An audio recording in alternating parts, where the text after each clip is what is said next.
Sí, buenas tardes a todos.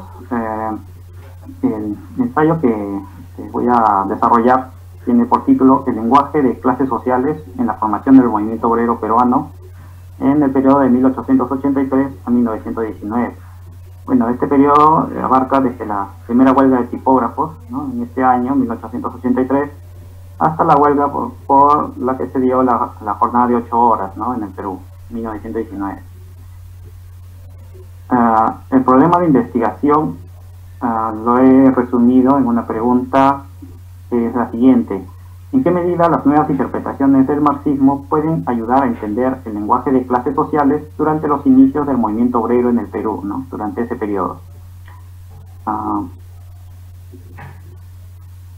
Ahora, para poder explicar esta investigación, parto de que el hecho de que los primeros estudios sobre el movimiento obrero en el Perú han sido de corte marxista tradicional, en el cual, por ejemplo, tenemos el texto de Martínez de la Torre, Ricardo Martínez de la Torre, quien en la Mauta de 1928, en sus números 17, 18 y 19, titulado El movimiento obrero de 1919, ya realizaba, digamos, un estudio en base a una posición marxista y del que privilegiaba el concepto de clases sociales. De aquí, de este texto, por ejemplo, podemos extraer un breve párrafo que señala, ¿no?: los verdaderos líderes obreros son incapaces de concesiones, conciliaciones y transacciones con sus enemigos irreconciliables, latifundistas y burgueses. Los intereses de ambas clases son opuestos, antitéticos, son dos líneas paralelas que no pueden encontrarse ni en el infinito. Otro ejemplo lo tenemos en este libro de Agustín Barcelli, ¿no?, Historia del sindicalismo peruano. Este ya se desarrolló en el año 71, ¿no?, donde también sigue con esta tradición del marxismo clásico, ¿no?, donde va a predominar este concepto de clases sociales, ¿no?, de antagonismos. Por ejemplo, en la primera etapa, en esta etapa que yo estoy desarrollando de 1883 a 1919, Barcelli señala: la clase obrera comienza recién a surgir en el país y su estado es propia de toda clase en formación. Carece de una clara conciencia de sus intereses históricos. Es una clase en sí. Es una masa de trabajadores sometida a inhumana explotación, que oscuramente tiene una idea de lo que le sucede, pero que carece de la voluntad y la capacidad de organizarse para luchar por salir de su situación, ¿no? Aquí Agustín Barcelli sigue tradición clásica marxista y, bueno, incluso también usa categorías, ¿no?, como clase en sí y la clase para sí, ¿no?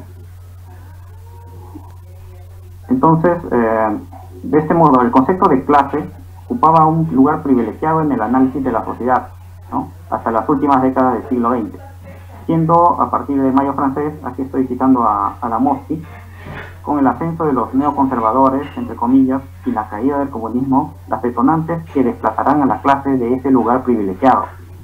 Adamowski señala que este nuevo clima se caracterizó por el cuestionamiento del papel revolucionario de los obreros y el surgimiento de nuevos movimientos sociales que reclamaban temas tan dispersos como la igualdad racial, de género o ambientales, que parecían difíciles de comprender desde una visión de clase, perdiendo todo atractivo las divisiones sociales entendidas en términos antagónicos, la explotación, los procesos de trabajo, etc. Y bueno, aquí en el Perú, la historia nueva, ¿no?, del desarrollo obrero lo tenemos, por ejemplo, en Paulo de Linoz, quien se opone al origen exclusivamente económico de las clases sociales, reemplazándolo por una categorización de orden cultural, rechazando también la idea de conciencia de clase, y va a catalogar como ideologizados gran parte de los estudios tradicionales sobre la formación del movimiento obrero en el Perú.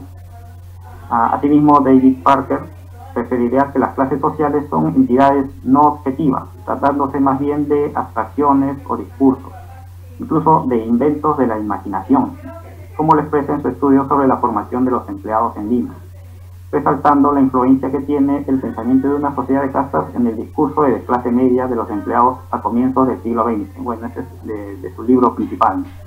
la idea de clase media. Y bueno, sin embargo, en los estudios recientes sobre las clases surgieron también posiciones innovadoras dentro de la propia tradición marxista, posiciones que hicieron frente al reduccionismo del marxismo tradicional y contra la ciencia social neoconservadora, como señala Adamowski. En Latinoamérica, así brevemente, podemos mencionar a autores como el sociólogo brasileño Ricardo Antunes, ¿no?, que amplía ese concepto de clase obrera, ¿no?, a un concepto de clase que vive del trabajo. Y esto lo toma a partir de esa interpretación que se hace del libro primero del Capital, también denominado, del capítulo 6, ¿no?, del libro 1, también denominado capítulo inédito. También el historiador argentino Nicolás Íñigo Carrera, ¿no?, también tiene esta interpretación amplia de la clase trabajadora y señala que la clase obrera puede ser entendida en su posición de no propietarios de sus condiciones materiales de existencia, siendo estas condiciones no una cosa, instrumentos, materias primas, sino que son, citando la ideología alemana de Marx y Engels, las fuerzas productivas de la sociedad, ¿no? O sea, no se encierra en una fábrica este concepto de clase, sino que la amplía a toda la sociedad. Igualmente, el historiador argentino Ezequiel Adamowski señala que el marxismo tradicional ha reducido la dominación de clase a su aspecto puramente económico. Esto es lo que critica, ¿no? Y dentro de este, solo al proceso productivo inmediato y una de sus variantes, es decir, la labor del obrero bajo contratación de un capitalista a cambio de un salario, ¿no? Pero dentro de la propia tradición marxista han surgido intentos por ampliar los criterios para caracterizar las relaciones de clase. Y señala, por ejemplo, que en la tradición obrerista italiana se desarrolló el concepto de fábrica social, que sostiene que la producción del valor ya no se circunscribe en la fábrica, sino que se ha ampliado al conjunto de la sociedad. Esto supone, señala el autor, que las determinaciones de clase recorren también los procesos políticos y culturales, esferas que no pueden seguir siendo reducidas a epifenómenos de lo económico.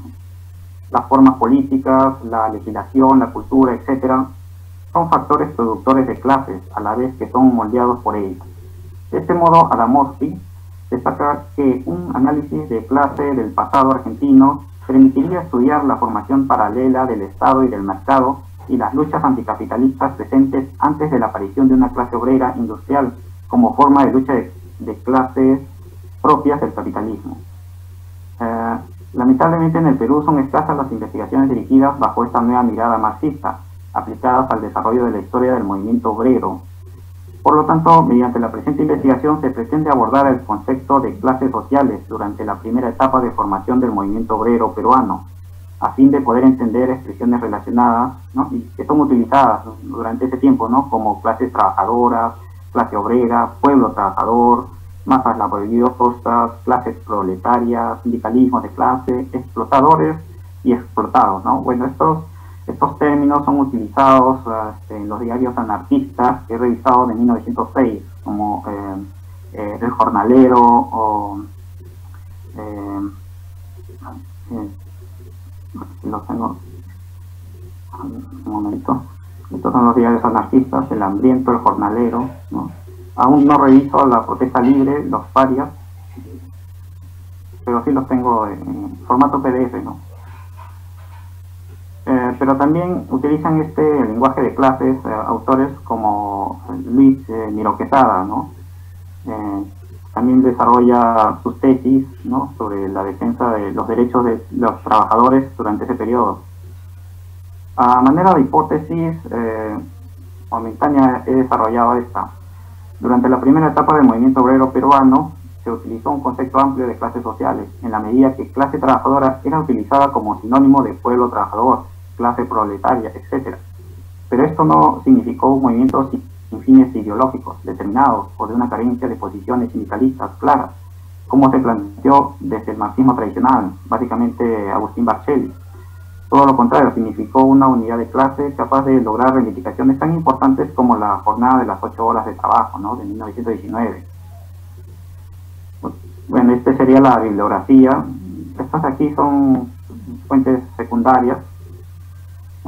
Uno que otro sí son de la época, como Matías Manzanilla o de Luis Miró Quesada, ¿no?